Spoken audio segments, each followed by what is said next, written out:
Someone's asking about like a real estate website.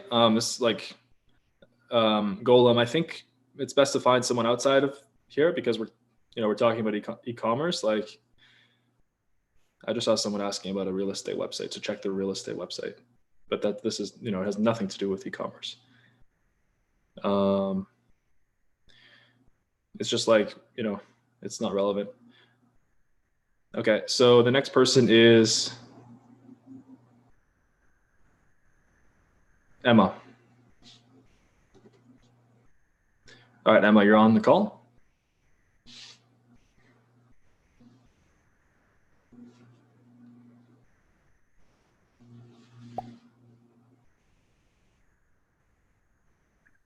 Hey.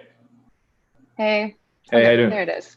Good, how are you? Very good. So I'm like kind of new to the course. I've been into this for like a year, like watching your stuff.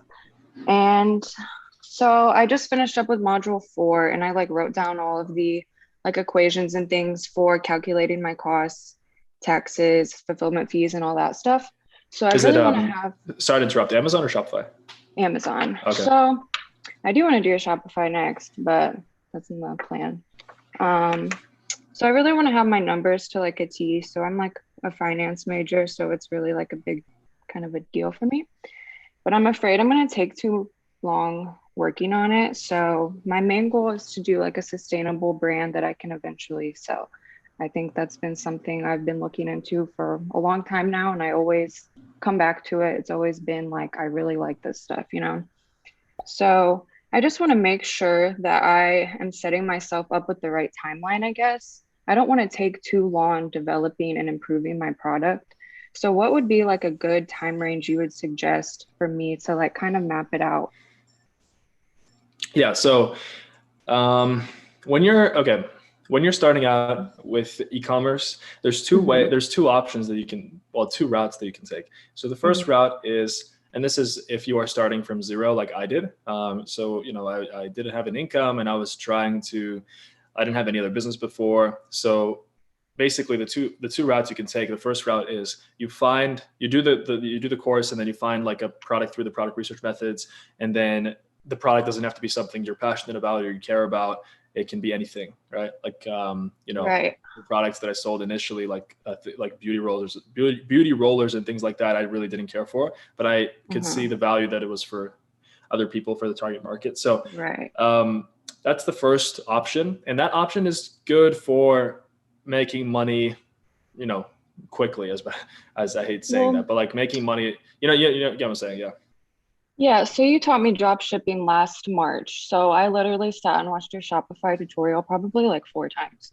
And I got everything like laid out. I had a product, I had a logo, I had everything. And then I ended up moving across the country. I had just this opportunity to move to California.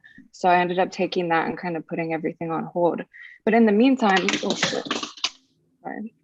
I've been saving up. So I have about like 10 grand saved now, and I probably save about 2 grand a month. So I think I'm in like a steady position to maybe like start the actual brand I've been wanting to, because I didn't feel that passion when I did the drop shipping, like it kind of Question. feels like you're scamming. Question. Do you have a source of income? Like, do you have a job or something? Yeah, yeah. So I make about 4 a month and I save about 2. So Okay, so that's amazing. So, a lot of people, I always tell, especially recently, I've been saying this, like, it's important to have a source of income when you're starting e-commerce, because e-commerce is a cash intensive business. mm-hmm. To make money in e-commerce, just like really in any business, you have to, if, you need units, but to buy the units, you need money. And inevitably, when you're starting out, there will be screw ups, right? And Mm-hmm. of course, the goal is to like reduce the screw ups as much as possible. But there's something that I didn't understand when I was starting out. I was like, why should I have screw ups? Why should I have failures? Why can't I just succeed? It doesn't really work. You can't really like predict everything, right?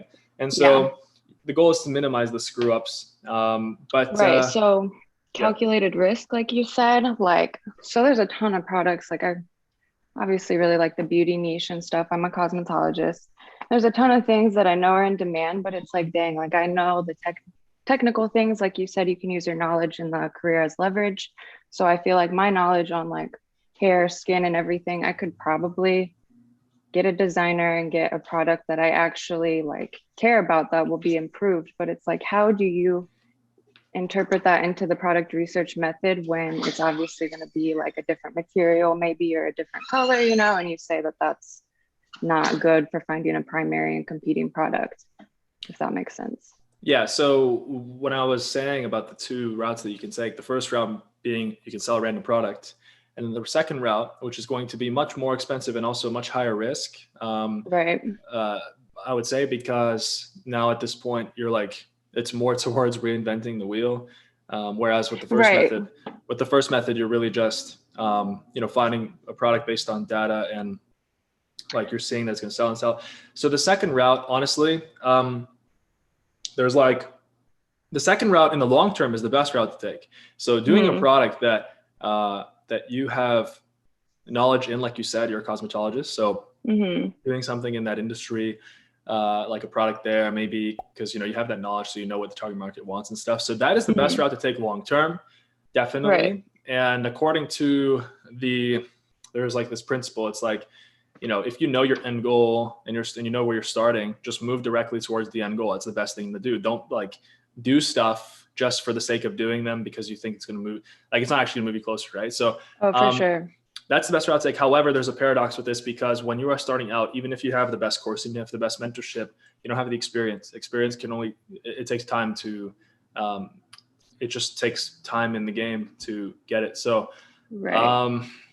then you have this option. Do I do a product that just I can see is selling, or do I do something that, like you said, in beauty, right? Because you're a cosmetologist. So I've been reading this book. I've read like probably almost all the books in the past year that you recommend in your videos. And I've just found this one called The Lean Startup, and I'm probably like halfway through it now. And I really like the concept, you know. So you probably are familiar. Yeah, I read that was one of the books that was really popular when I was starting out. It was that the $100 startup, rework, all those startup books back in the Yeah, 60s. the rework one was good. I liked that one. But this But one, they're it too kind techy. of, They're too techy. Like I find. Yeah. yeah, I feel that. But it kind of brought me to a point like maybe should I start with like you said, like a simpler product in the beauty niche, kind of like test things out, see what my market likes, and then just keep improving and improving. And then that way I can avoid reinventing the wheel or whatever. It depends. So with your situation, you have a source of income and you said 10 grand, you said you have like 10K or something. Yeah. I think you can fully I think you should just do the second option. I think you should find a product Okay. that, well, do you have any products that clearly stick out in your mind? Like, I should do this product is something that I've been wanting to do, or no? Mm. See, it's hard for me to find ones that aren't like super competitive. So the ones I really like are like skin related. I also have my esthetician license, so I have both of them. And the skin related ones, I really like the skin scrubbers. I actually used to use those on facials at work, and they were called the BT Micro. And it was like, it wasn't totally electronic, but it had some features that helped you cleanse and exfoliate and things like that. But I see them out there and they are in demand clearly, but the competition would be like they have like 13,000 reviews, I'm pretty sure. So competition matters less and less. The more you do two things. There's two things you can Mm-hmm. do. The first thing is the branding. So for example, like if I take the Broday example, so the bidet niche was very competitive. And so we came Mm-hmm. at it with just different branding. It was unique. So it was like Broday, it was for men, right? Right. To like for men. And as much like flack as we got for that, because Mm-hmm. sexist and all this, it's really funny the comments that we get. Apparently it's sexist to call it Broday. Don't know why, but whatever. I wouldn't know Um, either. yeah. So as much as we got for that, it was really good for us because of the boost of traffic, because all attention at the end of the day is good attention in the long run. Like it's Okay. good. So what I was going with this, yeah. So branding. So what we did was we did like unique branding, and so that's what you can Mm-hmm. do if you find a way to brand your product in a unique way. Like Okay. for example, if I think of, okay, like Lululemon, right? If you take Lululemon, it's a little bit different because they were the first to introduce this special fabric, and that brings us to the second. So when there's competition, there's two ways that you can differentiate the branding. Number one, so that's an example what we did with Broday, and the second thing that Mm-hmm. you can do is you can improve the product. So Lululemon did both. Lululemon, they introduced a fabric that wasn't really, it didn't really exist before, you know, like the what the leggings Oh, and stuff are yeah. made out of, right? Yeah, I've heard of that. Yeah, so that's why they came in, and they were also an early entrant as well into the yoga market. So I don't think it was too competitive. But what I'm saying is that, you know, for someone like me, even I don't even look at competition if I want to start a new brand, because of Okay. like, if I'm going to do something new, I'm going to make sure that the product is much better, Right. or I'm going to make sure the branding is much better Okay. or unique. So I can just kind of like, if I know my background knowledge would help me like improve this, I feel like when I see it, I know exactly like what it would look like in my head. I have the vision, you know, of the branding, the box, like all that stuff. So that's been the one that's really stuck with me. But I don't know. I've only been researching products for about a week now. And like, I get it for the most part. I feel like I have a lot of trouble with my Jungle Scout loading sometimes. Yeah, But it has problems. It has problems. yeah. But you can in the settings, there's like turn on light speed mode or something. That's what you can do. And then I'll have to play with that then. But yeah, so I got on Fiverr. I don't want to like stray too far away from like the ecom freedom criteria or anything, but I got on there just to see like what somebody else with more tools would find for me in the beauty niche. So I just like hired someone, and I'm kind of waiting on to see if he had any ideas that I could maybe bounce off of or use as a little bit of leverage to go find another tool to use. Like he has like Helium 10 and a few other ones if I looked it up, but we'll see what happens. So I guess it's just, usually, not to discourage you, but usually that doesn't end up working it that doesn't well. work. Well, See, I hiring talked someone to, to do your product research. Yeah. well, I've been doing it because I definitely want to know it. I want to do all the ins and outs. I just want to see like what he comes up with the other tools, I guess. So I asked Scott about it, and he said that that was fine and that I should just send everything over to him once I get it from him, and then he'll look it over and then send him my product sheet, of course, and then he'll tell me what's good. But yeah, so I guess it's really just the time frame. Like I said, I really like to like plan it out. I just don't want like trends and competition to like drown me out if I take too long. So what do you think is a good range for a brand like that? I think if you, with the knowledge that you have, I think there is, you know what I say? I say that every single person has one product that that is waiting for them to launch. And that product is something that just aligns with your destiny, with like your life path, you know, like, Right. and I think that that's the product that you should aim to find. For me, that's a product that I'm launching right now. And I'm working on it. So, well, it's actually it's a food product, but I'm launching it on Amazon and Shopify. So like, and it's in the fitness industry. So that's something that I've been, you know, that's the product that's been waiting for me. But to get to this point, to launch this product actually is costing me, it's going to cost me like $250,000 to launch this company. And that's not something that I would have been able to do when I was starting out. So yeah, I think you have to either launch something that just makes sense, that clearly makes money, and make sure that you do it well, or launch something that aligns with your life destiny. Okay. You know what I mean? Yeah, for sure. Well, thank you. No problem. Those are your questions. Sorry, I have more here. No problem.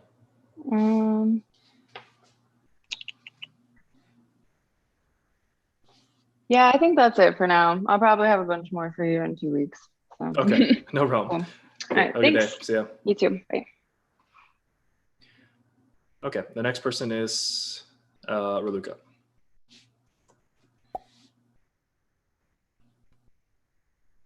Raluca's on.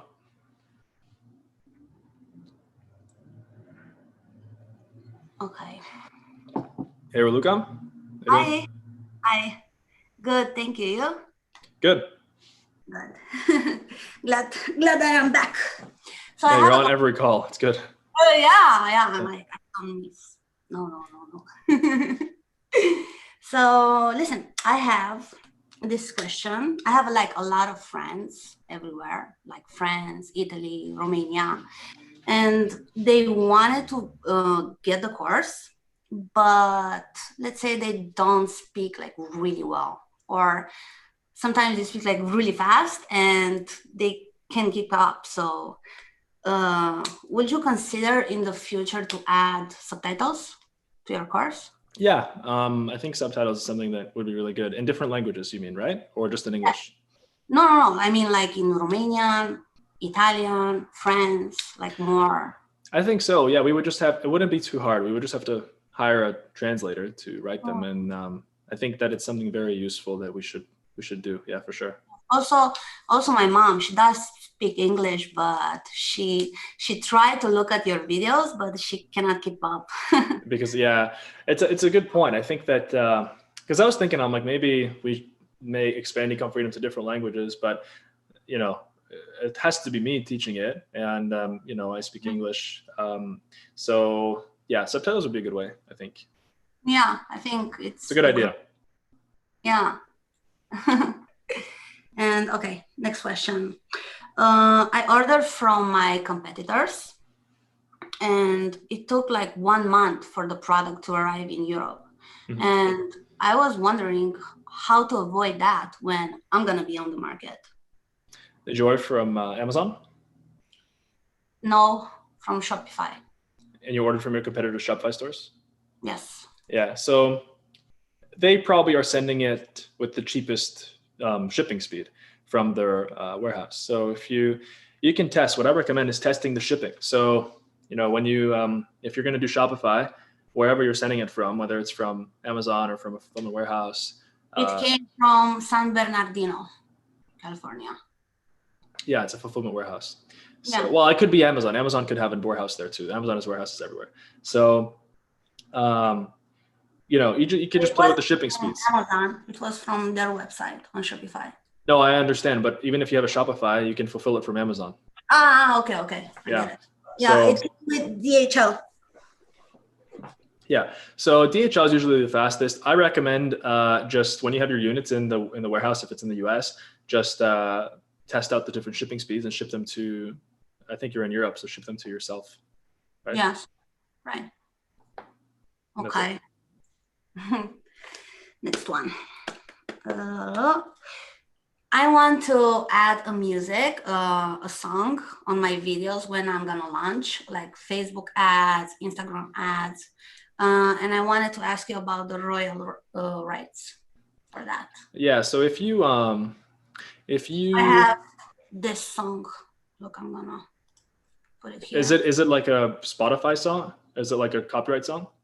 Yes. Okay, so when you run ads, you're not going to be able to run those ads with that song because Facebook's going to automatically mute the song. Oh, Beyonce? I read it bad. Yeah, it's Beyonce. Yeah, so if you put the Beyonce song in it, they're just going to mute the sound automatically. The system's going to mute. Buy the rights, like for ads? You're not going to buy the rights to Beyonce Flawless. I don't know. I'm just like. No, that's like extremely expensive. Yeah. Yeah. Like, I mean, you can try, but like, I think that's going to be, I have never tried. So, hey, I think it's going to be very expensive. And I think they just don't sell they'll sell their rights. Like, where do you see these songs? You see these songs in huge TV commercials or YouTube commercials for like the big companies. They have copyrighted songs in them. I don't see anybody else using copyrighted songs like that. And these companies obviously pay probably $100,000 to use a song. Oh, no way. So. Yeah. No. Okay.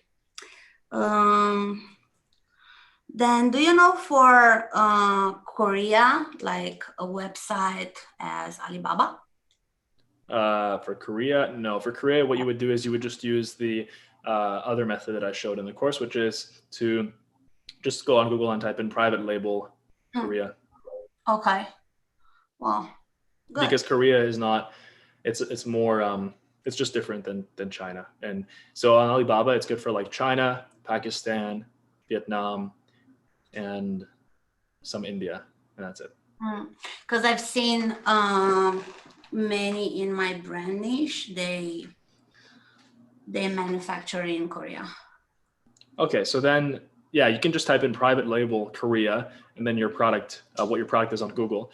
And then you would just, if you see a lot of Alibaba results, you can just put like minus Alibaba.com, and then that removes all the Alibaba results. So. Okay, that's good. Well, for now, that's it. And minus. Don't kill me. I wrote it in the chat. Yes. I hired a Shopify expert to do my website. Why'd you say? Why would you say I would kill you for that? I don't know. It's just, you know. No, yeah, I'm a person that likes to do a lot of things myself, but I will say on Shopify, not easy to make a good looking website. So you just have to be careful with who you hire, because when you hire someone, no one cares about your success other than you. No one. That's just how it is. Who I hired? Actually, they're gonna start tomorrow. They did. How much are you paying? 9,000. That's an enormous amount of money. Yeah, that's an agency from New York, and they are also awarded, and they did many Shopify stores, like important brands that I checked. Could be good. $9,000 is something I would not spend when I'm starting out. I think but I'm not good with design. I don't have time. I'm busting my ass off to learn the ads. That's gonna be my main priority. Like ads. Got it. Well, if you pay $9,000 to a website designer, it's not the end all, right? Because eventually, if you make your own website, you know how to make the website. If you pay $9,000 to a designer, okay, and it works, cool. But then when you want to make changes to the website, what do you have to reach out to the website designer every time and pay more and more? No. I'm just gonna learn in this phase when they will gonna create. Okay. Plus, I have 18 products. I'm not launching only one. You're launching 18 at the beginning? Wait, is it 18 variations or just 18 different products? So there are one product for variation, second product for variation, one product for variation, another product for variations, and another product, 2 variations. Okay, so my question is, do you have to make bulk orders for every single one of these products? Yes. That's a lot of money. I know. But why are you launching with that many products? Because I am competing with important brands and I want to be on top when I launch. Are your products going to be better? Yes, definitely. Okay. Yeah. Like in what way? In what way are your products going to be better? Sorry? Like what's going to be the main way that your products are going to be better? I improved the product. Okay, so you fixed a problem or something? Yes. Okay. Yes. Then the design is better. My packaging is better, and other things. Okay. Well then, the website will gonna be better. Much more. Got it. Well, let us know how it goes. It's not the way that I would recommend launching, as you know, but I know. Yeah. That's what I said. Don't kill me. I mean, we all have our own journeys to success, and maybe, maybe your method might work. I hope it works. Yeah, like also in my other businesses, because I also have other successful business in Italy. I have bed and breakfast. When I did that, and when I bought the villa, and I did it in my own way, and I did it like a luxury experience. So I'm more for that thing. More you spend, more you earn. Well, yeah, sometimes, yes. Where was it in Italy, by the way? I want to go to Italy. It's sorry? Where was your bed and breakfast in Italy? I'm just curious. It's outside of Milan. It's like 1 hour and 30 minutes. Oh, is that where Lake Como is? Is that where that is? No, it's on the other side. It's up in Florence. Oh, nice. Yeah, when this whole pandemic finishes, I'm going to go to Italy. It's a nice place. Oh, yeah. Well, we can meet. Yeah, maybe. So, okay. Well, do you have any other questions? No, that was it. Okay, cool. All right. Well, I'll see you in 2 weeks. Thank you. See you. Yeah. Bye. Bye. Okay. The next person is Suleiman.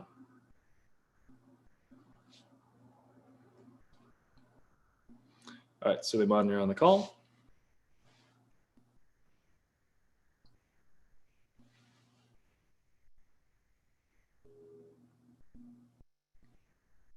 Hey. Hey, Dan, how are you? Good, how are you? Fine, thank you. Okay, Dan, just, I have actually a question, which is, I would like to get your opinion about the product that I'm currently launching on Amazon. Actually, in the last call, I hear a comment about this product from the product opportunities list of one of the caller, and it wasn't a good comment. You mentioned about this product, so I just would like to share with you, my listing and see your opinion about it. Okay, sounds good. Okay, so should I share it in the Q&A? Send it to me in the chat. Just click on my name and you can send it to me there privately. Yeah. So panelist.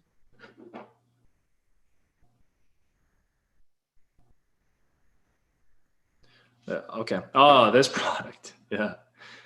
So did you launch this yet or no? It's already launched. Already launched. Okay. Yes. So I order 1,000 units, and I sent it to Amazon. It arrived a few days ago. I have actually follow all the steps of the launching. Did and other you things. check this product with Scott? Yes, I did check it. And he said it was good? He said, it is interesting product.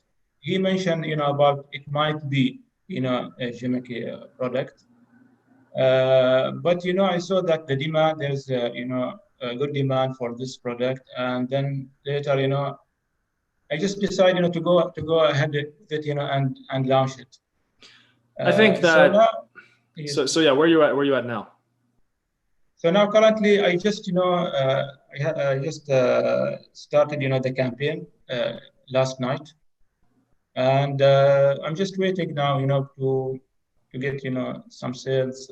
So my question here is, since, I hear your comment about the product, what should I do? What should I do next now? Should, for example, now start, like make sure that I sell this product until it runs out from the stock and start another product, or I think you should launch this. Continue? I think you should launch it. You already have it in the inventory in stock. If you asked me to do this product, I would probably agree with Scott, and I would say probably leaning towards not doing it just because it's a little bit gimmicky, I think. But if it's selling on Amazon and there are competitors there, I know that it's selling.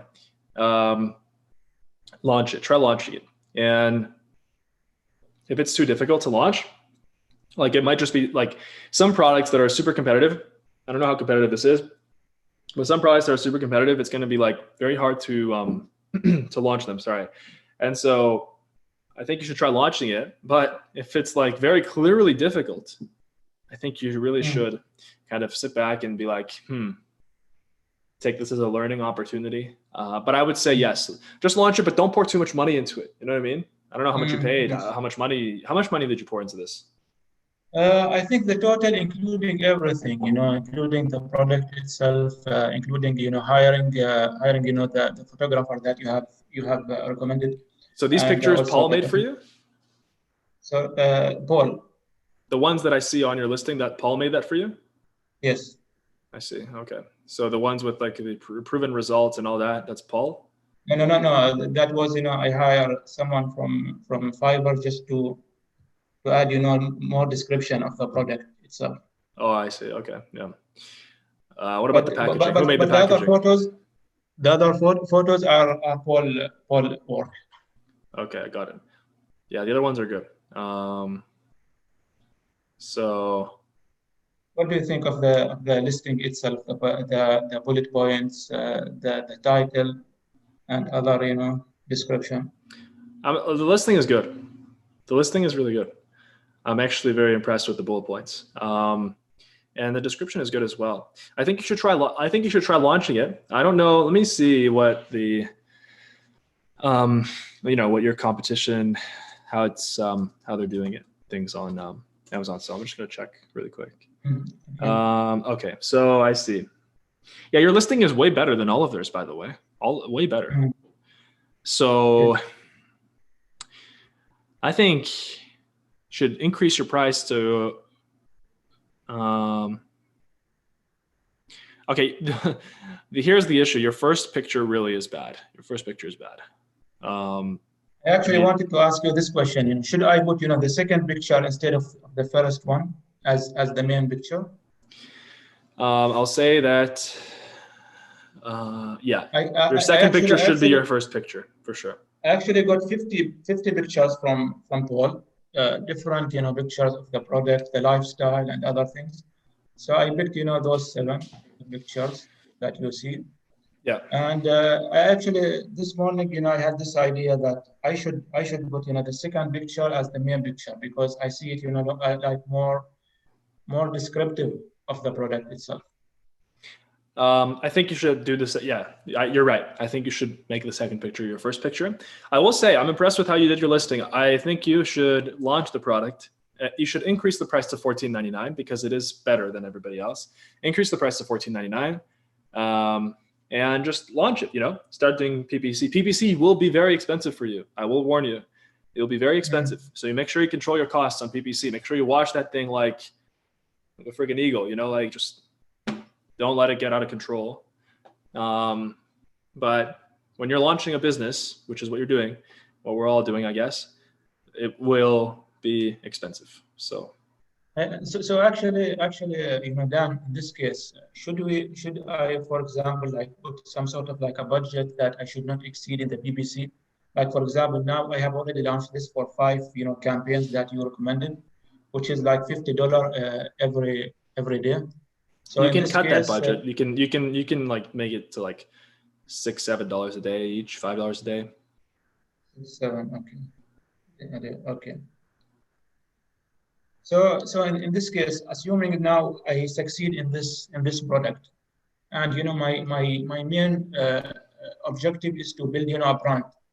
So in this case, this is going to be I think it's going to be very difficult to build a brand out of this.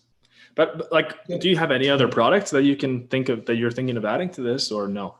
This is what I'm thinking of. Like, for example, should I like focus on the fitness niche and like start picking few products there and put it under that the brand name. So in this case, I will eliminate this product later and focus on those products. Sorry, what? Repeat that. So for example, now if this product succeed, and should I, for example, like focus on other products on the fitness niche, and put it part of this, and then later eliminate this product and focus on those products to build a brand around. Well, do you have other product ideas that you already know that you can launch second and third and fourth? I have similar to this product, because normally my competitors, they have sometimes one product there, and sometimes they introduce three units in one product. As you can see it in the listing of my competitors, you'll find, for example, different resistance. Yeah, that's good. So that's what I would do. If this succeeds, I'd launch the second one with the different resistance levels and just do like a pack. Okay. Clear. Because I was really concerned and disappointed actually in the last call when I hear you talking about this product, and I thought to myself, what should I do now? Should I go with full force in the launching of this product, or should just ignore it and start again? No, you should go full force, but you should not spend a lot of money. You should, I think, limit your launch to I don't know how much it's going to be. One thing I said is that it's expensive to launch your business. It's not expensive. I want to correct myself. But in this specific case, like, it doesn't have to be expensive, but in this specific case for you, I think this product has a lot of competition, so it might be more expensive to launch. Yes, I have spent so far around 4K in this product. Okay, so I probably spent another 1,000 on launching it max. Nice. Okay, so you are talking about around 1 month running campaign. Will be around. No, it's just not just PPC. You also have to do Facebook and ManyChat. Yes, I haven't started Facebook and ManyChat yet. But with Facebook, I have built already my subscribers list. The customers who are interested in this product, and I actually got lots of people interested in this product and just register their names. This in only 2 weeks time, I managed to get around 150 subscribers to my list. That's good. So in terms of so there is there's a lot of potential.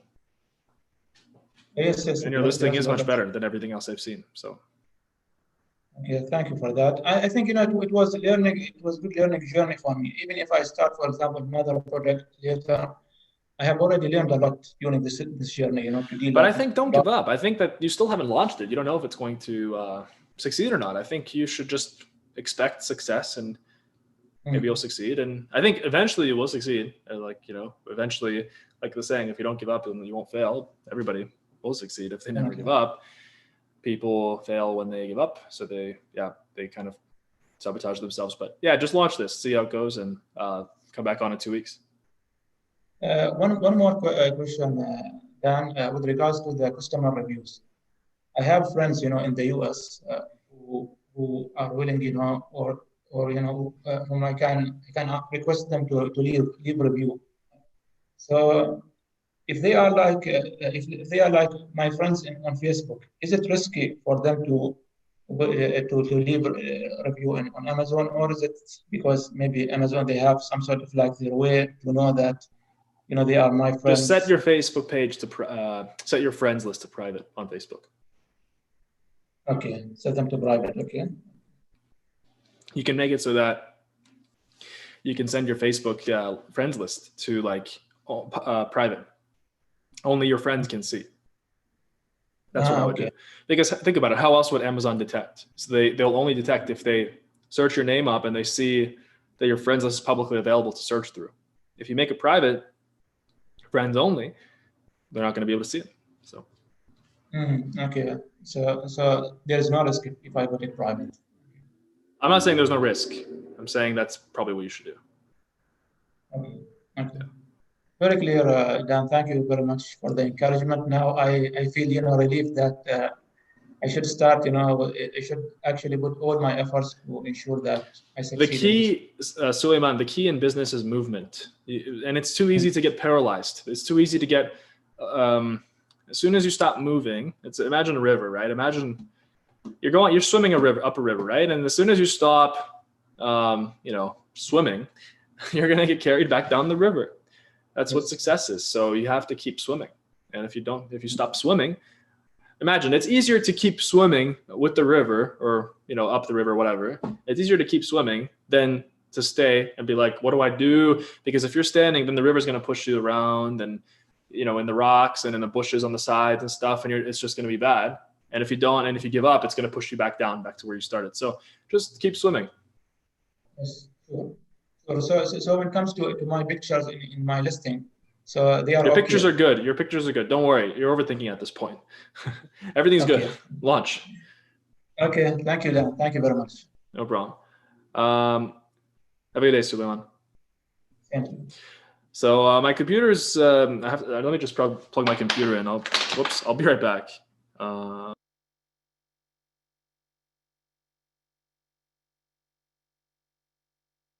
The next person.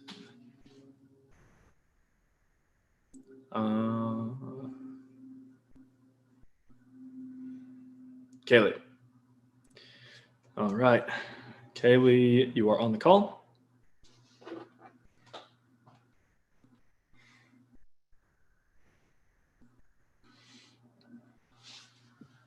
Hey. Hello. How you doing? Good. How are you? Very good.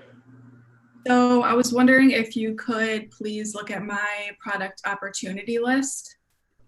Yeah. Just click on my name and then send it to me in the chat. Okay.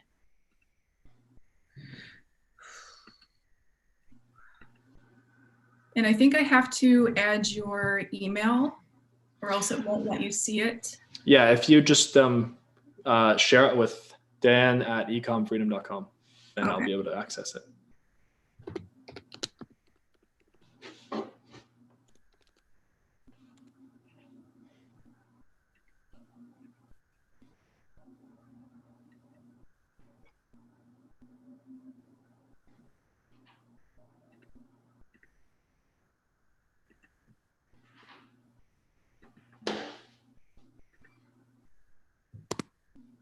Okay. All right, yeah, so I'm going on, and then let's see if it's gonna let me.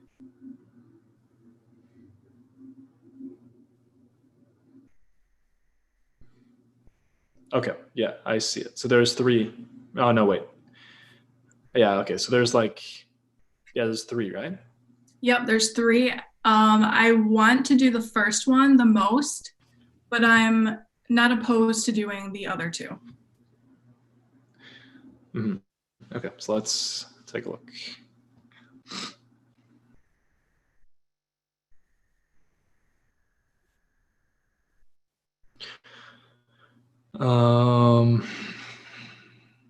Okay, and are you set on this? Is there a reason why you selected this niche specifically?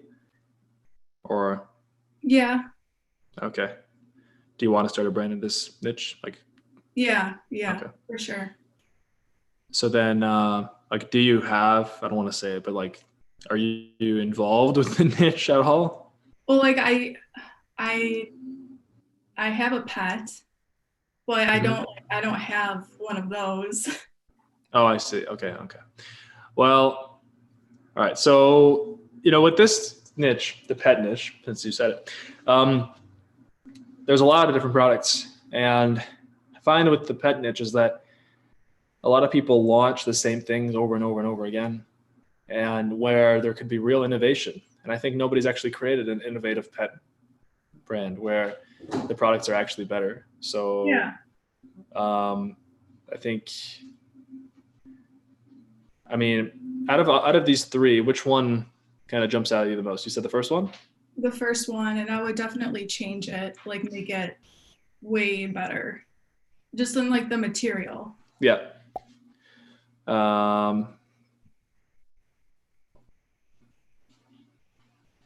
Have you contacted suppliers? No, not yet. Okay. So yeah, just contact suppliers, go with everything. And then, I guess we don't have enough information to see whether it's good or not right now. If I search that product up, all the products are the same on the Amazon search results. So what I'm saying is that if you launch this, you're going to have to be innovative in some way. Okay. Yeah, that's pretty much all I can say about this. All right. Find the top brands in this that are selling this and look at what they did, and then just basically take their strategies and use them and improve on them. Okay, cool. That's all. Do you have any other questions, Kelly? No, that's it. Thank you. Absolutely. Have a good day. You too. Okay. The next person is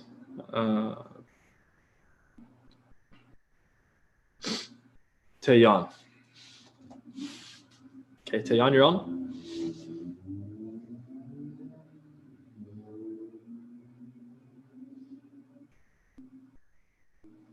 Hey. I can't hear you. Just make sure to select your mic in the settings and the preferences. Hi. Yeah, I can hear Oh you. yeah. Hi. Hey, how you doing? Good. How are you? Very good. Yeah. I have some questions today. Wait. Oh, it's gone. Oh, wait. Where is it? Wait, what's gone?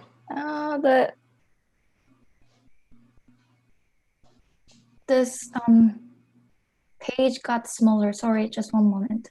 Okay, no problem.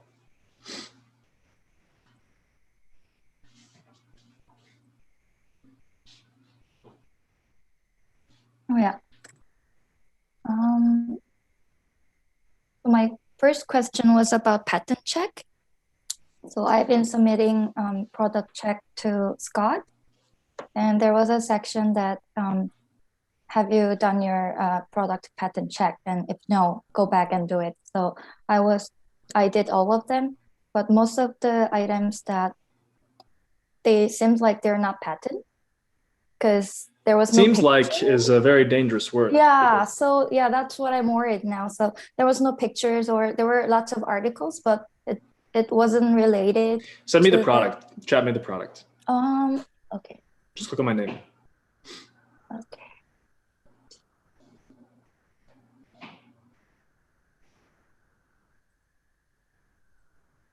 In the chat? Yeah.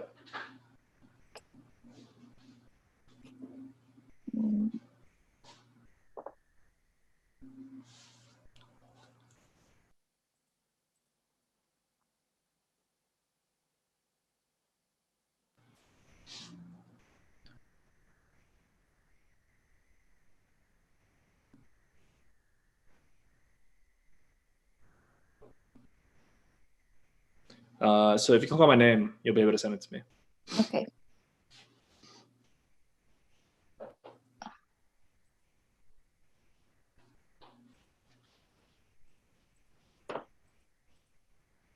Where can I click your name? In the chat on the bottom right. Or if you click on chat Oh, on the yeah. bottom. Sorry, it's very hard for me to do this. Oh, That's yeah. okay. Okay. Okay. Well, I've done few, but this is one of them. Okay, yeah. So let's check. I'm going to check for you really quick. Okay. I'm going to do a patent check.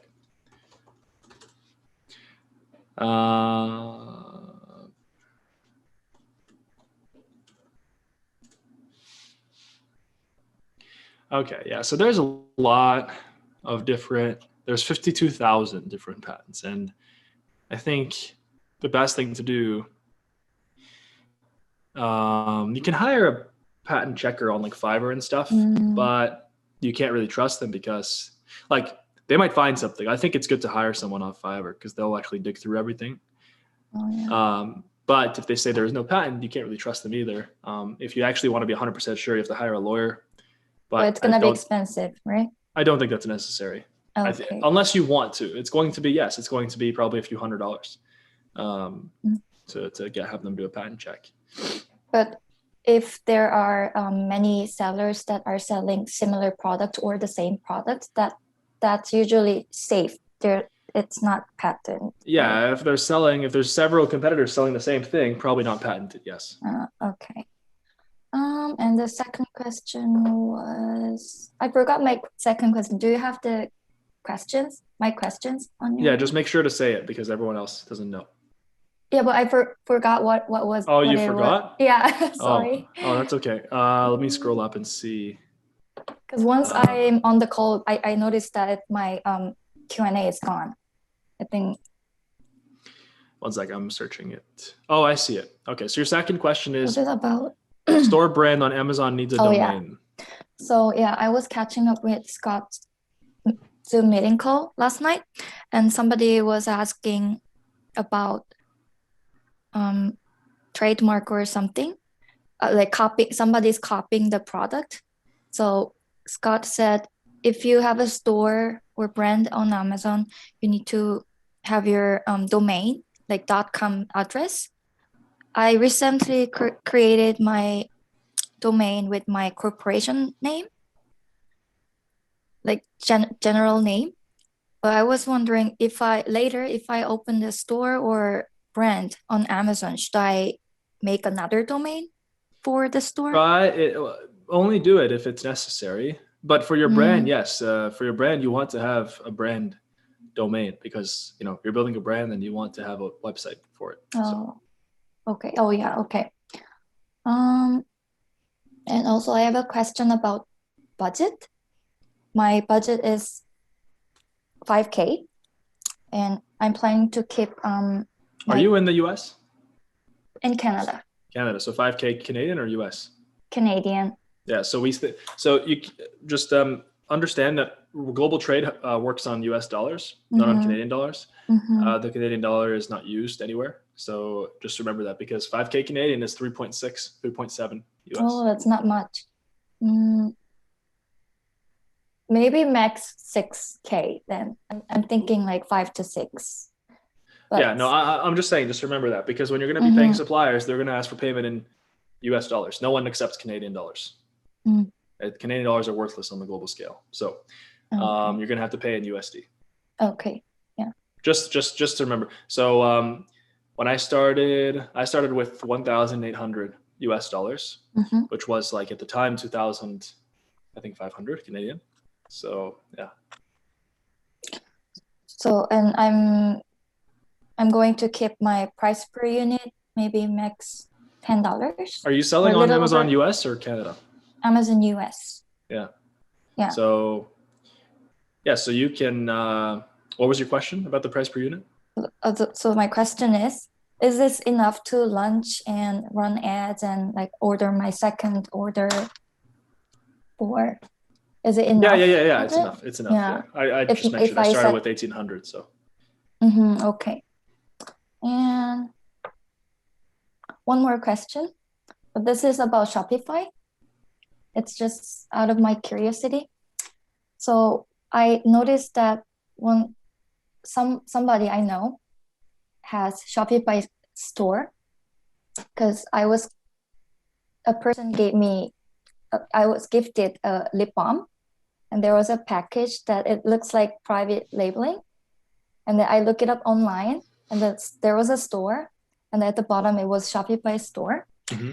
You know, if on Amazon we can search on other stores and we can see how much they're selling and how they're doing using Jungle Scout. But is it possible to check how that Shopify store is doing? How? The best thing to do is to find their products on Amazon and see how much they're making on Amazon, and then that will be a good indicator. There is there's no way to find out how much a store is making on Shopify. You can estimate. On Shopify, you can only tell if a store is making money or isn't making money. It's binary, either yes or no. That's it. Oh, yeah. And that's using the Alexa site rank. I was just wondering. Mm-hmm. Yeah. Okay. I think that's all my question for today. Yeah, no problem. Yeah, let us know how everything goes in 2 weeks. Yeah. Okay. Thank you. All right. See ya. Bye. Okay. So the next person is where's the chat? Oh yeah, Alfonso.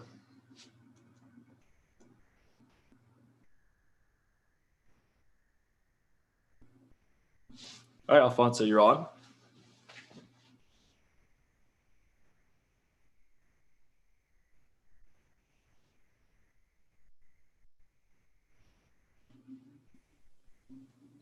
Hello. Hello. Hey, how you doing? Very good. It's a pleasure to be able to talk to you finally. Awesome. My first question is that I saw that you recommended in your course not to source beauty products from China, but I didn't got why it's not good. Yeah, so the reason why you don't want to source beauty products from China is because when it comes, so it's international, right? And it has to clear customs when it comes into the US or Europe. Like if I'm starting a beauty brand, just logically, China is not the place where I would find the highest quality beauty products, unless I really, really did my research. Also with beauty products, and I've tried launching beauty products from China, there were problems because anything that goes on your skin or inside, in your mouth, anything on your body, there are really strict regulations in the US with that, especially if it comes from China, if it comes internationally. And they have that in place to protect people, or because, what's stopping somebody from ordering a skin cream from China, and the skin cream is made out of acid, right? So that's why you don't want to source beauty products from China. It's better to source beauty products from your local country, or the best place to source. Like, for example, matcha, right? If I'm going to start a matcha green tea brand, I want to source matcha from, I think it was Japan or Korea. That's the best place for matcha. I don't want to source matcha from Zimbabwe because, that's not the best place for matcha.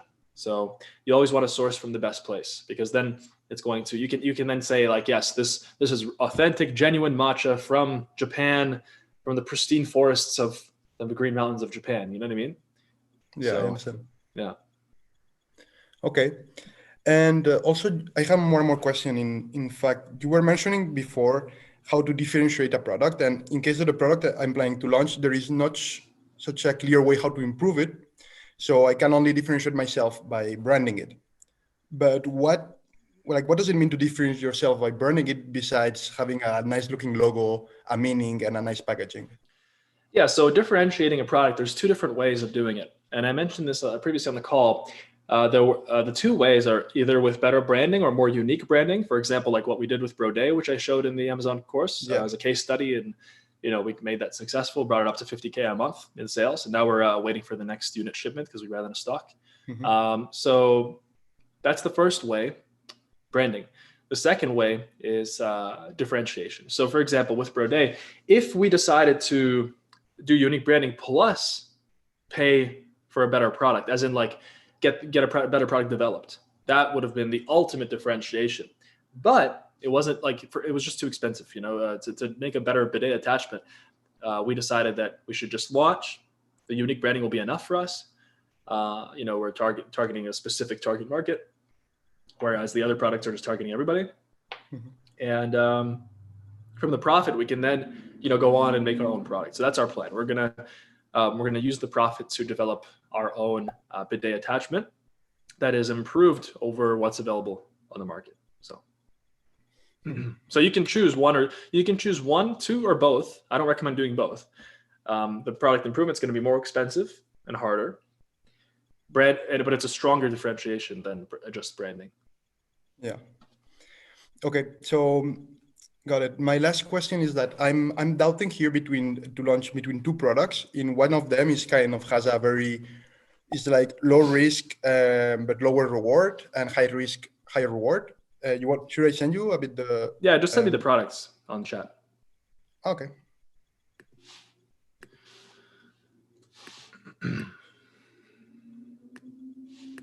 Okay.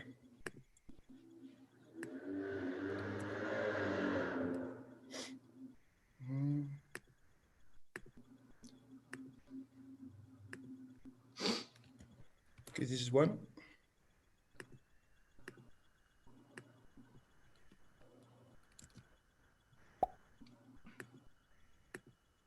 And the other.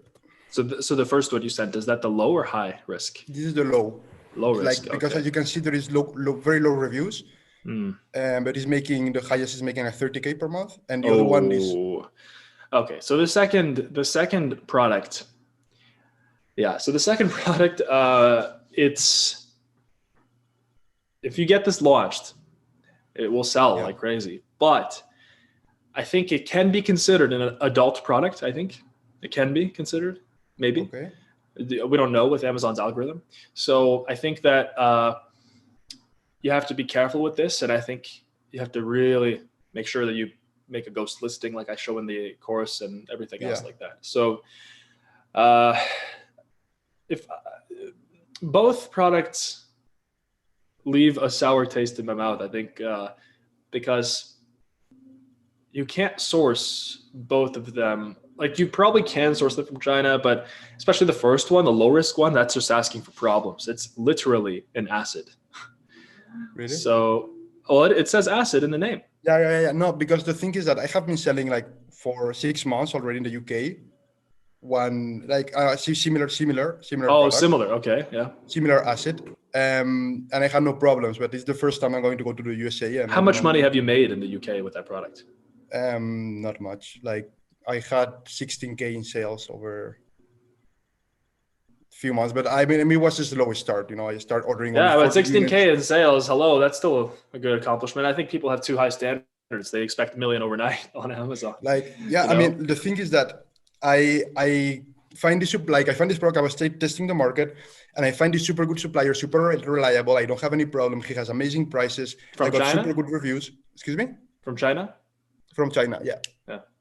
And they have an amazing catalog of products. So I purchased this course after making a couple of mistakes, and now I'm really looking for going big scaling, especially in the US.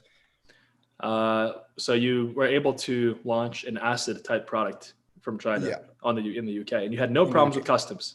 No problem. Wow, that's fascinating. Okay, well, you know what? If I were you, I would launch this first one, not the second one.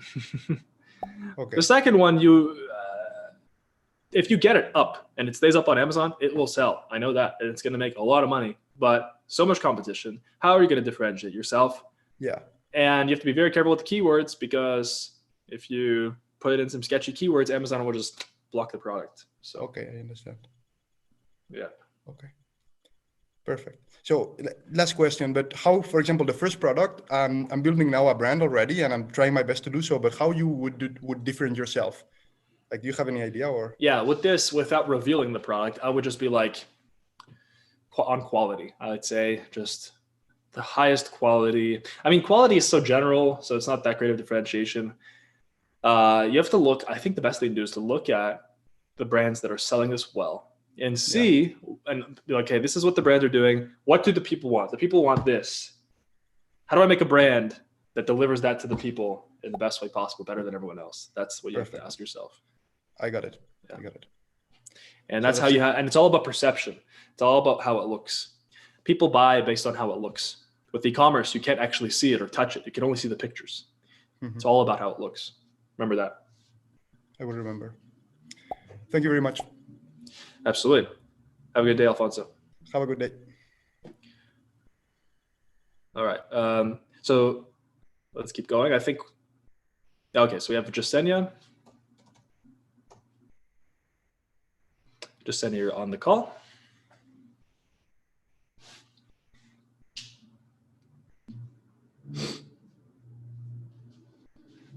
Jasenia, hello?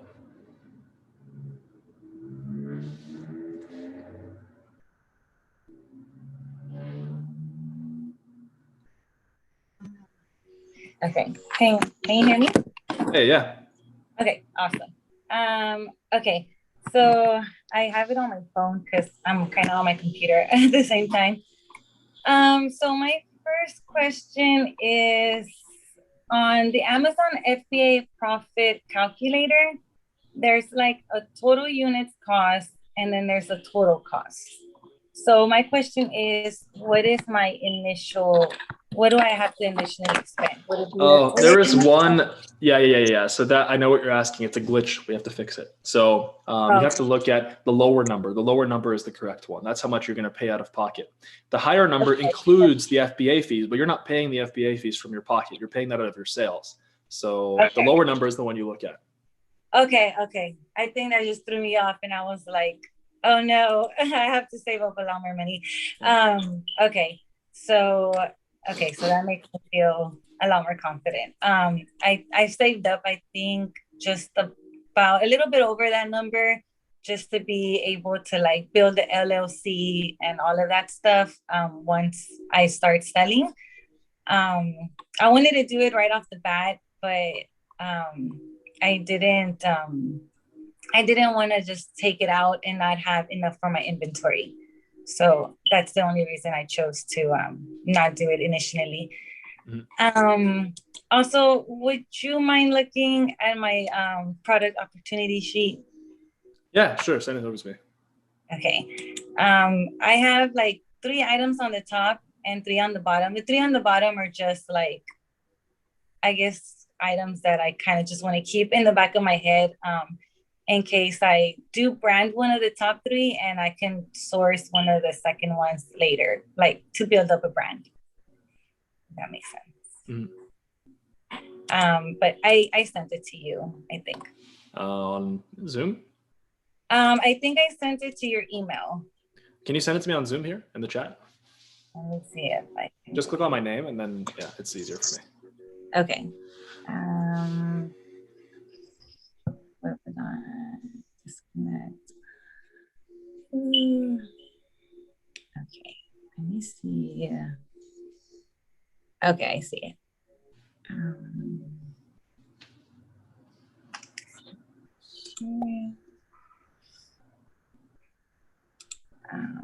Okay.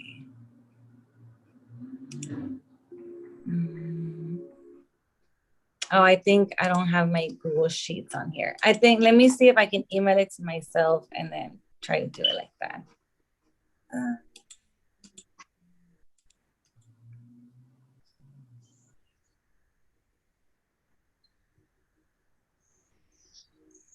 Okay.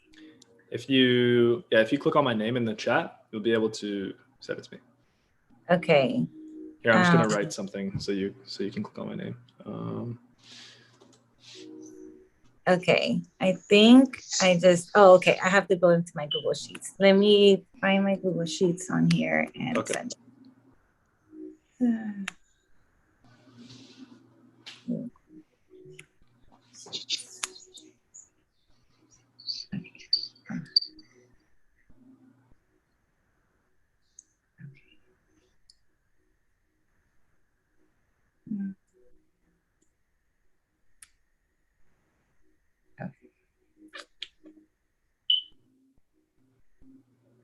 Okay, I think it's loading over to you. I think my phone is, yeah.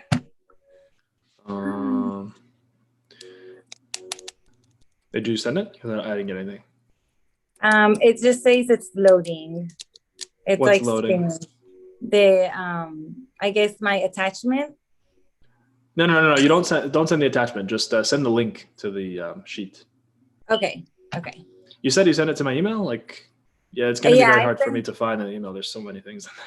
I'm sorry. Okay, yeah, Okay. I sent it to your email, but let me go ahead and see if okay, I found it. If you grab the link and you put the link in the Zoom, yeah, I got it. Okay. So Awesome. now for me to be able to access this, I think you have to share it with dan@ecomfreedom.com. Yeah, so it says I need access. So just there should be a button. If you right click on it, share, or just file share, and share it with dan@ecomfreedom.com. Okay. That'll be fun. Okay. Did that work? Let me see.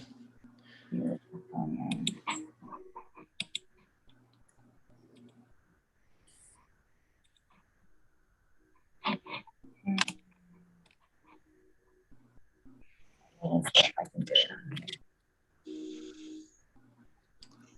Oh, I think.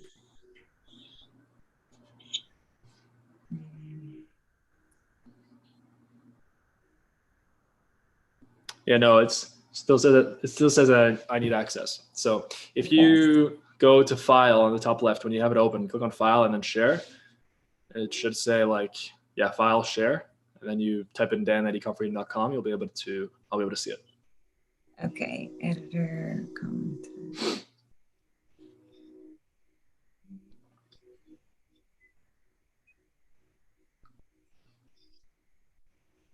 Okay, I think I got it. Let's see. Here is the comments. But I think I only put in.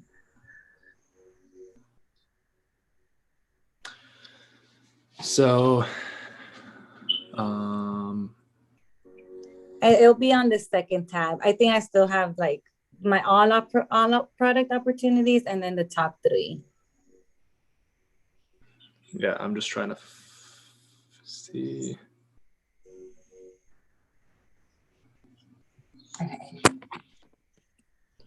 Okay, yeah, I have it open. So, all right, so you have a lot. So there's a few that are in blue. No, yeah, in blue. Out of all of these, which one do you want to go with the most? On my top 3. There, I see your top 3. Well, there's 6 of them.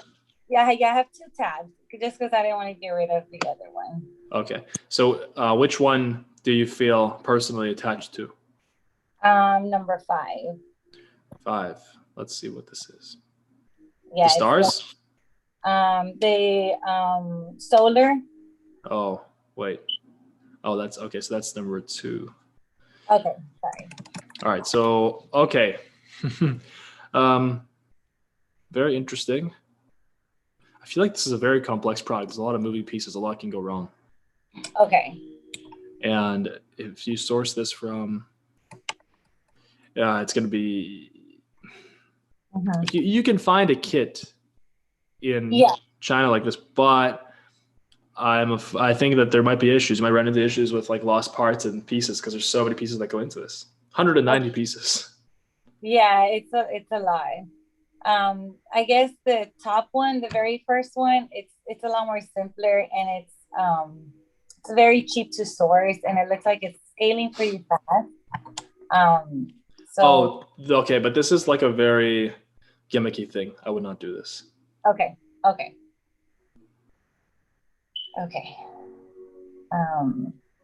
Then yeah, maybe the only reason the very last product I have is one of the ones I really wanted to go with, but it's a high price and it's a little more it's not very expensive to source, but I think with my budget, it might be a little tight. I might just be able to do like 350.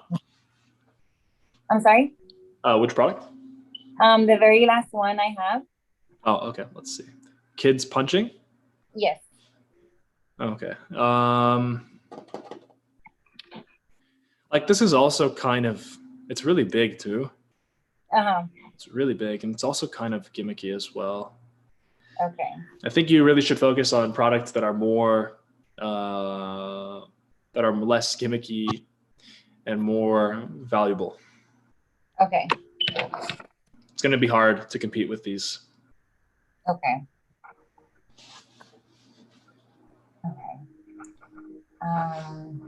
Okay. I think that's all I have right now. Okay, sounds good. Thank you. Yeah, wait, I lost the meeting. There it is. Okay. Thank you, Sadia. Have a good day. Thank you. You too. All right. So the next person is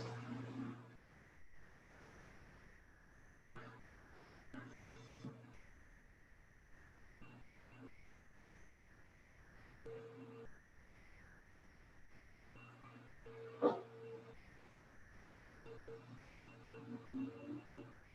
me see. Can't find it anymore in the chat. Okay, I'm just gonna take, I can't really find the order anymore. Oh yeah, there, Camille, that's the next person. That's the last person on this order list. And I'm gonna take as we go. All right, Camille, you're on the call.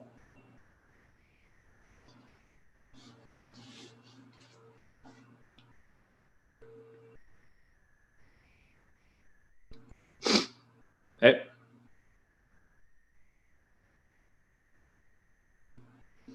Hi, Dan. Can you hear me? Yeah. Hi. Okay. So first, I want to say it's a pleasure to get to speak with you. I just joined last week. In the midst of my product research, and from what I'm seeing is, I know this is not one of the criteria, but every product I've looked at is saying high demand, high competition. So is that something that I should be concerned about?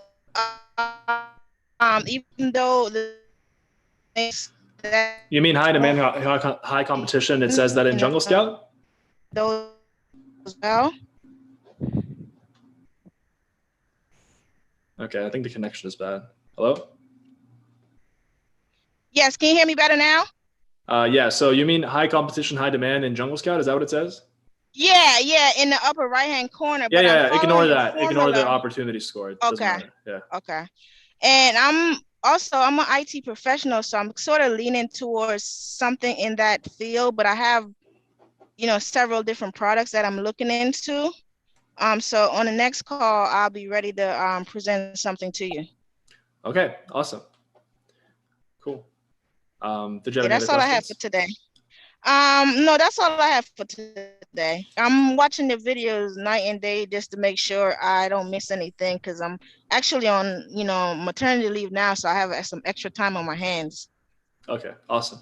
Okay, cool. I'll see you in 2 weeks then. Yes, sir. Okay. Thank you, Camille. Everyone. Mm-hmm. All right, so now I'm going to take questions from just what I see here on the list. So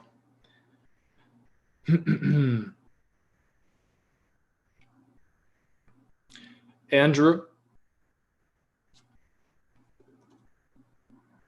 you're on the call.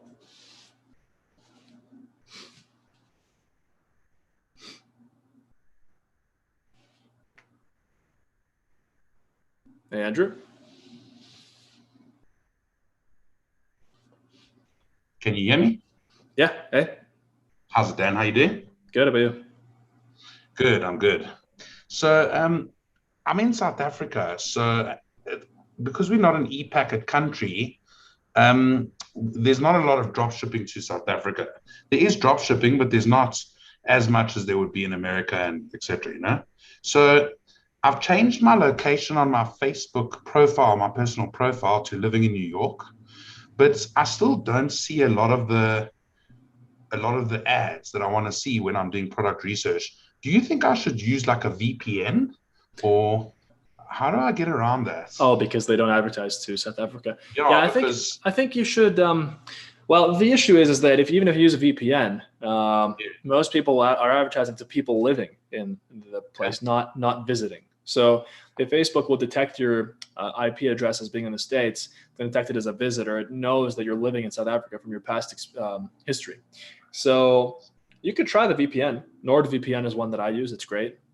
I was going to use ExpressVPN, but I'm happy to try something else. I mean, whatever. It's all the same. I just use Nord because that's what I think it works great. And I use it for various things like just like if I need to do research and stuff, and that's not available in the country. But I would use the VPN. But eventually Facebook's going to recognize your location as it's going to think that you're living in the States, and then that's probably when. I would also Sorry, carry on. I would also go on a bunch of e-commerce websites that that you just like the big ones, and then just add stuff to the cart. Okay. I also want to get my products reviewed. I've never been on this recording before. This is my first time. I only joined last week. Can I send you just the 2 links of the 2 products I want to do? Yeah, you can send it to me. Just click on my name on the Zoom on the right. On the Q&A or on the chat? On the chat. I can't see your name. I can only see panel. Here, I'm just going to write test it. You can okay, click on my name there. Okay, direct message. I'm very excited to do this, and I really want to live in Canada or America, so I'm trying to do this so that I can move. Is South Africa bad? It's not bad, but it's like there's not much here. I mean, it's a beautiful country. Obviously, there's a lot of crime and poverty, so it's very different to a first world country. But I love South Africa. But I just want to travel. I understand. And my good friend, my best friend, he's from South Africa. So, and he moved. We grew up together in Canada. So okay, amazing. My best friend lives in Canada. In Canada, I mean, who else? Elon Musk is from South Africa, and he went to Canada, and then he used Canada as a way to get into the States. Okay. So I've got a German passport, so I want to travel. Yeah. So those are the 2 products that I sent you. If you have a German passport, you can live anywhere in Europe too. Yeah, absolutely. Yeah. Like there are some countries that are good in Europe. Maybe not right now because of COVID, but yeah. I lived in London when I was a kid, but when I was younger, 24, 25. But it's not for me. Gotcha. I'm African. We like the sun. Yeah, if you like the sun, then Southern Europe or Southern or like Arizona, where I'm at in the States, or Florida in the States. Yeah. I've been to Florida. It's beautiful. Canada's not the best for the sun. No, only in the winter, but in summer it's beautiful there. Oh, in summer it's amazing. Yeah. I'll go back in the summer for sure. But every all the other time, no thanks. Just maybe in and out for skiing, but okay. So I'm gonna go. There's 2 products that I've done. I think I can create a brand from the one. The only problem was that I've been speaking to China the whole week, and with the one product, the skincare product, it's they say that they can't e-packet ship with batteries. They can only DHL or FedEx. Are you doing Shopify? I'm doing Shopify, yeah. Okay, so I think the products that you sent, the first one that you sent, I actually had a brand with this, a similar type of product, and then I sold my stake in it to the business partner. The tech one or the skincare one? No, the tech one. And so with this specific niche, you really have to differentiate yourself somehow. Okay. That's all I'm going to say. Like, you really have to differentiate yourself just because it's competitive, Okay. So I would just be careful with that. And then the second one, I can't really see. If I click on the second link that you sent, it doesn't take me anywhere. Oh, sorry. All I see is the word, which, I can't say. No. Okay, sorry. Let me just go into this. Sorry, it was the search. It's definitely trending at the moment. I can Google it. Let me Google it. Let me see what it is. It's there. I've sent you the link. Sorry, I was in the search bar. Okay, so this is so this is a beauty product, and this goes back to, it's like me. One of my first products was like beauty, and I'm not the target market for that product, so I had to do a lot of extensive research, and I didn't really know how to improve the product over others because I just, I was like, what is this? So that's something to just understand, but it's also not. It doesn't mean you can't do it. Also, I would not do this just because there's so many of these on the market, so many. So what would you suggest to me living in South Africa? What is the best way to find a product? I think living in South Africa doesn't matter. I think It's interesting. I think. Do you want to sell in South Africa, or are you open? No, I actually don't. I'm actually a wedding photographer, and I was in advertising before that. I want to just kind of build a brand. As you've said, I've watched your whole course, so I just thought with this product it would be easier to build a brand, kind of have it like a skincare brand in general, but eventually, but yeah, I just want to find with one product that I can start with. I'm just struggling to find the product. You know what I mean? Yeah, I think it's better to take a more long-term approach and think about something that you can see yourself selling for a year, 2 years. Exactly. Okay. All right. Thanks. Let me carry on. I'll be on Josh's thing, and then I'll be on yours next week, Sunday as well. So okay. I'll keep asking. Thanks. Sounds good. Appreciate it. Yeah. Awesome. Meet you, Andrew. See ya. Ciao.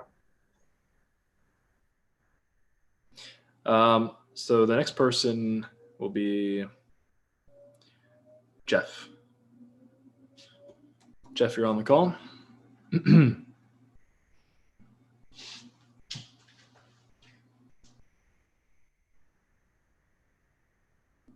Can you hear me okay? Yeah, hey. Nice meeting you. Thanks for doing this. I have a few questions. I'm just getting started. Curious to know, with the research approach from module 3, does that mean that we don't sell any unique product that's not currently listed on Amazon? What was the approach? As in, like, you know how we have to look at the competition, the primary, secondary. What if there's a product that I have in mind or just come across somewhere on the internet, they're not listed on Amazon? There could be some reasons why it's not listed on Amazon.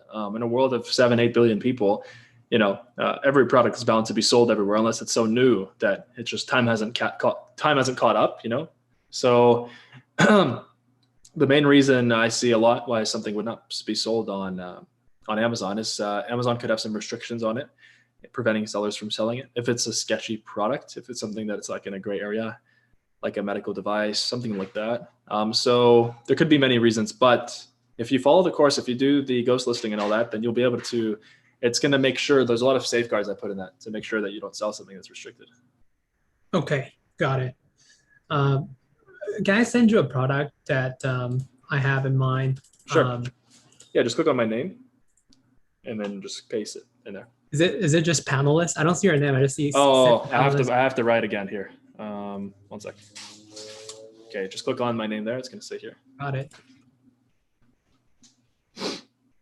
All right, let's see. Oh, I actually saw this the other day. Yeah. I think it's awesome. I think you should. I think it's great. I would launch this in a heartbeat. Okay, cool. It is just a little bit outside of the range. I would do it. Okay. I think it's amazing. Awesome. I think it's like a breakthrough. I think there is a lot of marketing potential as well, and I don't see them doing that. Just make sure it actually works. Yeah. I plan to order a couple of samples. Yeah, because that blows my mind how it. Do you think there's off the top of your mind, like, do you think there's ways to differentiate this further, or should I just get it? If I were you, I would just make a brand that's like super like, almost like Scandinavian-esque, like, where it's like, because that's what they're known for, furniture, right? So I would make a brand that's like super like premium and specifically for this, kind of like an IKEA, but of this and a more premium IKEA. Yeah. Got it. And the related question then, since you talk about that, one challenge that I have, and I'm a designer myself, one challenge I have is I keep in thinking about the brand and the future of the brand and the vision. I keep when I keep leveling up the contacts, it feels like I don't know how broad that needs to be. Like, for example, your Brode product, that's really specific, and that seems like a more targeted approach. Whereas, like, say for example, if I am home or decoration, that can be quite broad as well. Do you have for this brand that if you're going to do this product, you should only do this type of product? Okay. And a lot of different designs. Just start off with the most highest selling one. Start off with one. Okay. That's awesome. This can easily be $1 million thing, like easily. Okay. Thank you so much for that. I really enjoy the course. I just want to thank you. Yeah, absolutely. So I'm looking forward to seeing how this goes, because this is something that, how much starting budget do you have? I have I'm planning to put in like 20K, 30K. Okay. Well, you don't have to put in that much, but yeah, as in like I plan to set aside some money for, maybe like 5 to 10 for first batch, and then some for marketing, some just, for anything else. Okay. So yeah, this is, I think it's great. And it's really a race to the market at this point, because people are seeing this product opportunity. But if you really create a strong brand, like I said, you have to make it. So in furniture, what's like, from the top of my mind, like what's considered good is like something, for example, European sounding, or like something Scandinavian sounding, right? Yeah. From what I know, but again, I haven't done research on this product. It could also, for example, like in skincare, Korean skincare is very, very popular. And in skincare, the equivalent would be to start a Korean skincare brand, and the name has to sound kind of Korean, but in English, not in Korean, obviously. But yeah, so I think this is great. I think just keep us updated, and don't be reckless. You don't have to put in a ton of money. Just go step by step. Okay, cool. Thank you so much. Appreciate it. Are you in the States or Canada? No, I was born in Taiwan, but I grew up in Canada. I used to live in Ottawa. Okay. Where and then my job take me to the UK. I'm in London right now. Oh, I see. Okay. So all right, cool. Yeah, sounds good. And then just I'm looking forward to seeing how this goes. Thank you so much. I'll keep you posted. Awesome. Talk to you later. Bye, Jeff. All right, so the next person is, sometimes I see a product and I'm just like, winner, winner, once you have experience, you're going to be able to do that. Okay, the next person is Stuart.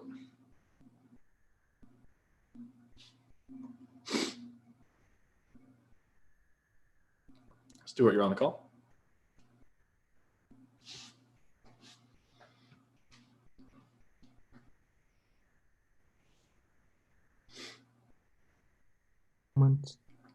Hey. Hi there. I've unmuted. That's great. Nice to speak to you. Yeah, you as well. How you doing? Yeah.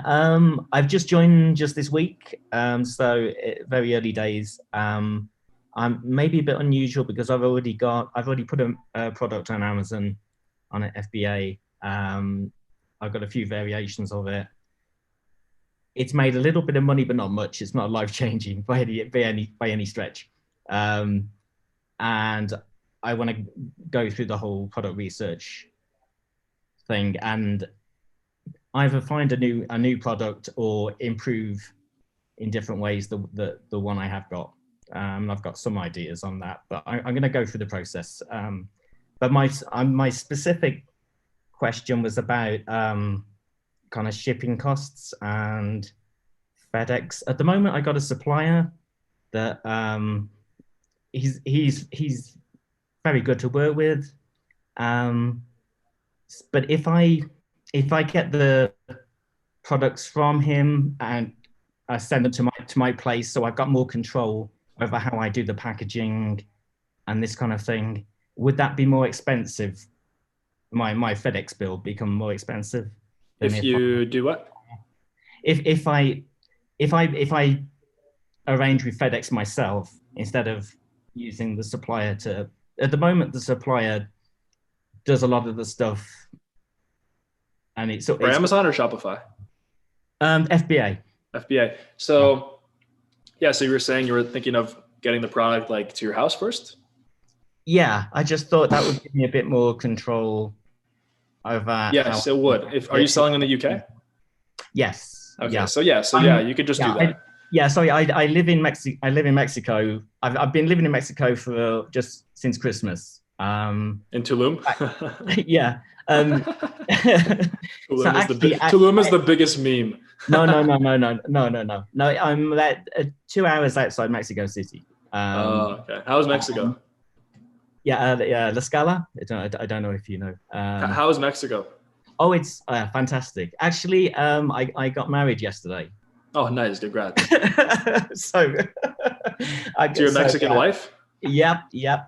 So yeah, I've had a few changes happening in my life in the last 12 to 18 months. Yeah. So yeah, but so it's all part of the freedom lifeline. Is that what you say? That's what I call it. Yeah. So I'm doing it in the wrong order. I'm doing the Mexico bit first, and then trying to make money. But yeah, that's okay. So go back to FedEx. Yeah, you should just ship it to. Oh, you're in Mexico. I totally forgot. So you're going to ship. Yeah, you can't ship it to. No, you. That's not an option anymore. You're not going to be in the UK, right? So yeah. So what you? So at the moment, I got a Mexican supplier. Oh, you got a Mexican supplier. Yeah. Sorry, I didn't explain. Oh, just ship it. Just have the Mexican supplier ship it to your house in Mexico, and then inspect everything, and then reship everything using the most reputable, carrier in Mexico that you can find. I think they have DHL and stuff, right? Yeah. So just. Yeah, is that going to be more expensive? Because it will be more expensive, but just slightly. Oh, okay, not that much. That was the question. I don't think it's going to be more expensive, because if your supplier's in Mexico. Yeah, you're just gonna have to pay for a little bit of shipping, of domestic shipping, but it can't be too expensive in Mexico. So they'll send it to you, you inspect everything, and then you reship everything over to the UK. Yeah. Okay. Yeah. Because the shipping, it's kind of it's price sensitive. It's a long way to the UK. It's a big part of the cost of the product. The product is like reasonably cheap, and once you put shipping on, then you've got to watch your margins. So so that it was important for me. It's an important question, like how much the shipping is going to be. So yeah, okay, then that's great. You've answered my question. Thank you. Awesome. Well, congrats on getting married. Big step. Yeah. Nice to talk to you. I'll see you in 2 weeks then. Okay. Thanks a lot, Dan. Take care. Bye, Stuart. Bye. All right, so the next person is Joel. Joel, you are on the call.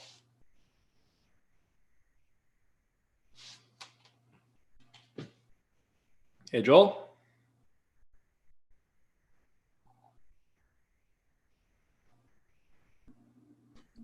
Hello. Hey, how you doing? Good. Thanks. You? Good. Awesome. It's been over a year that I'm watching you. I've gone through the training, but I didn't really have a chance to attend to one of the meeting before, because I was kind of walking back and forth in Canada. So I do have a couple questions here. I did launch one product last year, but I had so many problems with the product, because I had one of my competitor that filed a complaint for infringement of copywriting. And I tried to appeal in Amazon. I did a bunch of stuff, but it didn't go very far. So they end up blocking my listing. And then I decided to move it into a fulfillment center. So I moved it to Shipmonk.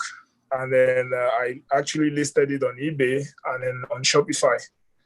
And then the plan was to actually launch a second product, which I did again. I did build up another opportunity list. And then I have everything ready, to launch the second product. But the thing is, with the first product, it's not really selling, because I have so many people selling the same product on eBay. And with the pick and pack fees that I have to pay, in my Shipmonk fulfillment center, and all these fees that are related to the storage and stuff. So it's actually very expensive for me to keep that product. And this is actually preventing me from launching the second one. So the first question I have here is, what would be your advice? Is it to kind of just keep that product and hoping that it's going to sell in the future? The first product, I would say, how long has it been on eBay? About 5 months now. How many sales on eBay? 32 sales. I'm selling the product for $4.99. I'm actually losing $4.99. Yeah. I'm losing. I'm in a busy street. A lot of supercars here. I think you're selling it at $4.99, you said? Yeah. Yeah, that's and you're losing money on every sale? Yes, I'm losing. I'm actually paying to get it sold because I was trying to get light on inventory. Destroy it. Destroy the inventory. I don't know why you're selling it. Okay, cool. Just destroy it. Mm-hmm. Sunk cost fallacy, one of the most common logical fallacies people fall for. If you've dug a hole and you're stuck in the hole, it's time to get out of the hole, not dig deeper. Yeah, that's for sure. Yeah. It's so, like, you've heard me probably say this before, but yeah, just, get rid of the product, destroy it, take it as a loss, and then as a learning experience. And then you have a product opportunity sheet you mentioned. So send me the product opportunity sheet and I will take a look. Sure. Okay, I'm gonna send it right away. Cool, sounds good. So the next question is, how can I, like the product I'm trying to launch now, how can I actually make sure that I don't run into the same problem? Because even that first product. So you look at your first product, and you mentioned how there were problems with. So first of all, copyright infringement. A copyright infringement is a very vague, general thing. There's a lot of malicious competitors on Amazon, and just like in business, there are people that will do anything to destroy their competitors. And a copyright infringement, anyone can file a copyright infringement against anything. What I'm saying, like copyright is like, it's not an actual trademark, it's not a patent, it's just a copyright. So, there's two of you now. Oh, okay. So basically, no, it's just like, who else is coming? I'm actually trying to connect to the computer so I can send you the thing. Oh, okay, that's fine. Yeah. So basically, the copyright infringement. What were they specifically saying? Was the product?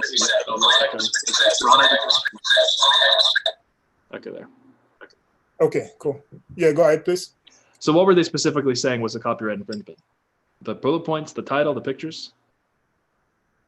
No, the thing is that I think it was just a competitor trying to get rid of me because he actually didn't have any reason. He just said there was a question of copywriting. So if that's the case, what you do is you try to appeal it and everything. And like you said, it didn't work. Sometimes if they're strong enough, you can hire like a copyright lawyer. But obviously that depends on how profitable the product is. Mm-hmm. So yeah, I would say you just ran into a bad situation, unlucky situation. And I think you just learn from it and move on and really make sure that you're not going into a competitive niche. Okay, cool. I'm trying to send you that opportunity sheet, but I just don't know how to do it. If you click on my name, you can see on the chat, it says, I just wrote here. Click on my name there and then send me the link. Oh, okay. Cool. You will also have to share it with me.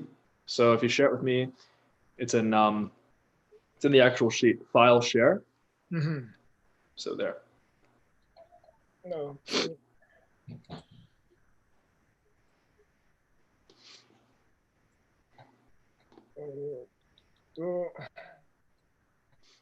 Yeah, I have a link here.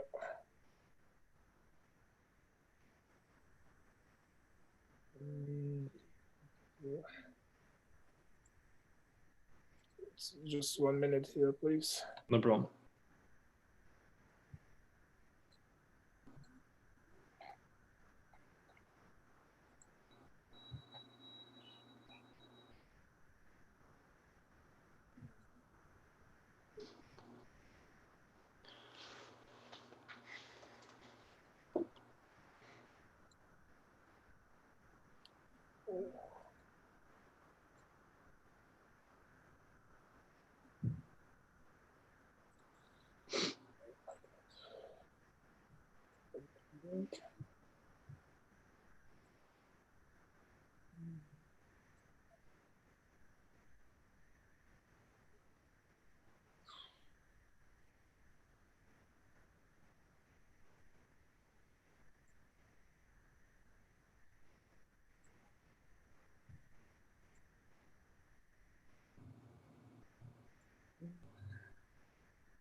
So first, if you send the link on Zoom,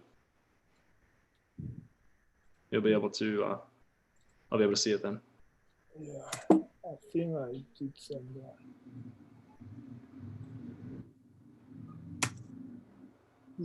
I tried to send the link. Oh, I got it. Yeah. But make sure that you now you have to give me access. So when you're in the link, click on file and share, and then type in dan@ecompfreedom.com. Okay.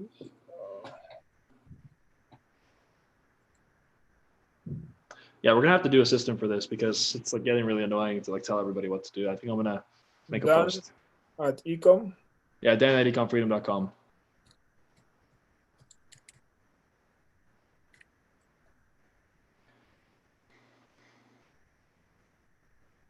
Okay, I think I did send it to you. Yeah, you did, but you need to share it with me or else I won't see it. So you need to like file share. Yeah, I shared already with Okay, I see it. I see it. All right, so you have a lot on here. Which one is the one you're thinking of doing? Yeah, the one I'm thinking of doing is the one. Oh, yeah, the one in green? Yes, it's that one, yeah. Don't do this. It's too competitive. Oh, okay. Let me see what else you have on here.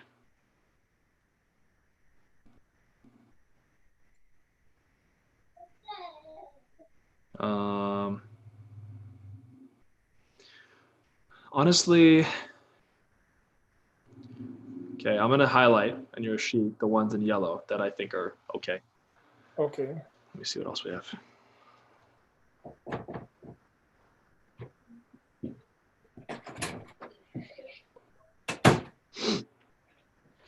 Okay. 1 second.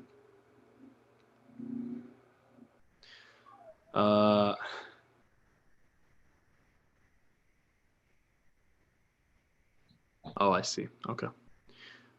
This one is good too.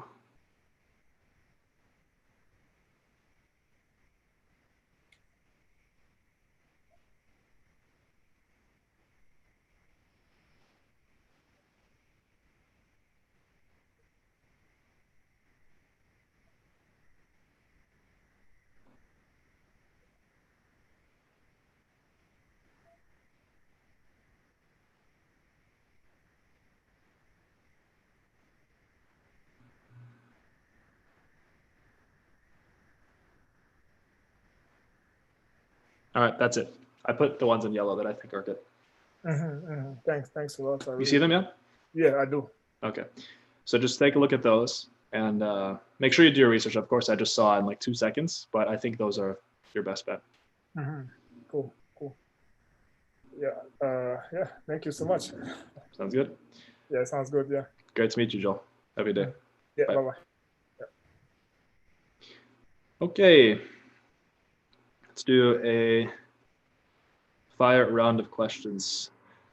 Okay, we'll get Andrew. No, not Andrew, sorry, Anthony. All right, Anthony, you're on.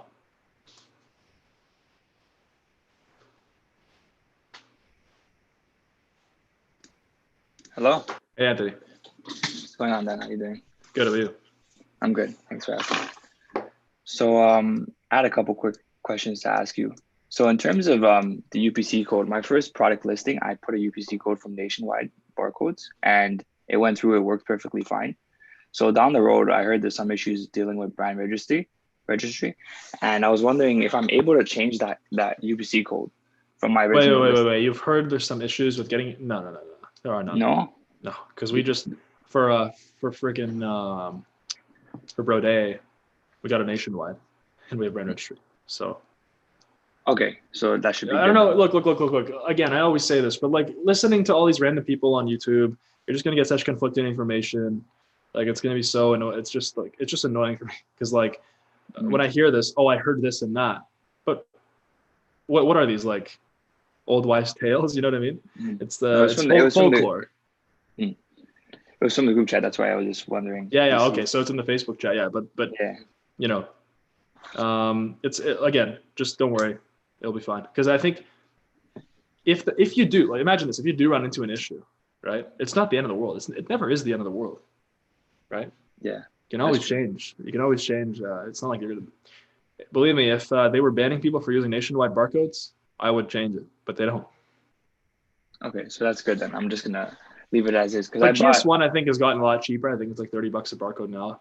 So check it out. Yeah, I'm gonna check it out because I bought 6 already, 6 new ones to make my second product listing, and none of them work. They're all registered to a company that obviously recycled it, but it just doesn't allow me to create the listing. Then yeah, just do GS1. Yeah, I think I'm gonna just stick with GS1. So my next question is, I sold 46 units so far, and my cost is about 84%. So I was wondering, in terms of are you on page 1? Yeah, I'm on page 1 for now 3 you have out to of do 5 of my keywords. Now you have to do ongoing PPC. So you have to optimize for your profitable ACOS.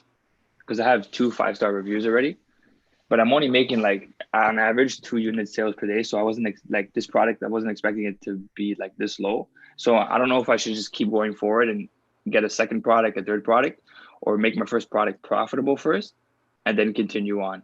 Send me the product link. Okay, I'll send you the product link. I'm gonna send it to the Facebook chat. Send it to me on Zoom. On Zoom, okay. Yeah, I wrote here, so you can click on my name. Okay, yeah, give me 1 second. So on Zoom, I just click it in the Q&A chat or this chat? In the chat, regular chat. Regular chat. Wait a second. Oh, isn't regular chat gonna show up on everybody else? No, so it should say, when you click on my name, it should say to Dan Vas privately. Does it say that? Yep, there you go. Okay, I just sent it to you. Okay. So my conversion rate, my unit session is actually like around 15% I remember this. average. So I actually okay, yeah. So you just need more reviews. You don't have enough reviews. So I did the list price 32, and then I brought it down so it kind of looks like a discount, and then I did a $2 coupon as well. No coupons. Turn off the coupons. Turn off the coupons? Yeah. Okay, I'm gonna turn off the coupons. But I would just stick it because I'm already. What's your break-even price? It's 18. 18.15. That's my break-even. So I initially launched at $22.97, and then I got a couple of sales and a couple of traction, and now I'm actually gonna get 2 reviews in as well, another 2 reviews from like people from America. So I'm gonna be at 4. Make it $29.99 and turn off the list price. Make it $29.99 and turn off the list price. How do I turn? Oh, so just leave it. Just leave one price. Don't do like save or whatever. Okay, because my main competitor, if you go to the bottom, you'll see it's the first one on the product display. They're not that good in terms of their photos, their listings. They have 3,000 reviews. What's their name? But I don't know if I can say the name, but it's a green one. I'll just copy. 1 sec. You'll see it at the bottom. It's like the first competitor. Oh, with 1,419 reviews? No. I just sent you a link to it. It's the one with 3,057 reviews. Like they didn't have this much. My unit took forever to come in. It took like 100 days. When I first originally got this product on my narrowing down product, you don't have a video, right? Yeah, yours looks exactly the same as his or hers, and so I would sell at $24.99 or like $28.99. Not anywhere between $24.99 and $30 is a good price. Okay, I'll just do it at that, and I'll keep optimizing, adding keywords and stuff like that until I get more profitable. I mean, I can say this: if you set this price to $19.99, it would start selling like crazy. So maybe that's something that you should do just to get traction. Set it to $19.99 and have it sell like that for like a week, 2 weeks. And then it's going to sell like crazy, and then increase the price slowly. Okay, because I started actually a rebate campaign, and I had some rebate campaigns for my main keywords, and I actually ended up getting 14 approved rebates. Yeah, but don't do rebates, don't do coupons. Okay, it's like a cop-out when you're starting. Yeah. Okay. So should I continue negotiating with my second product? Because I was going to get samples in already for that. No, focus on getting this sold. Okay, I'm going to focus on, because I have about 200. Don't be scatterbrained. Yeah, I got about 200 units left. So focus on getting this sold. Okay, that's what I'm gonna do then. Too much. Like everyone wants everything too quickly. And set this to $19.99. See how it does.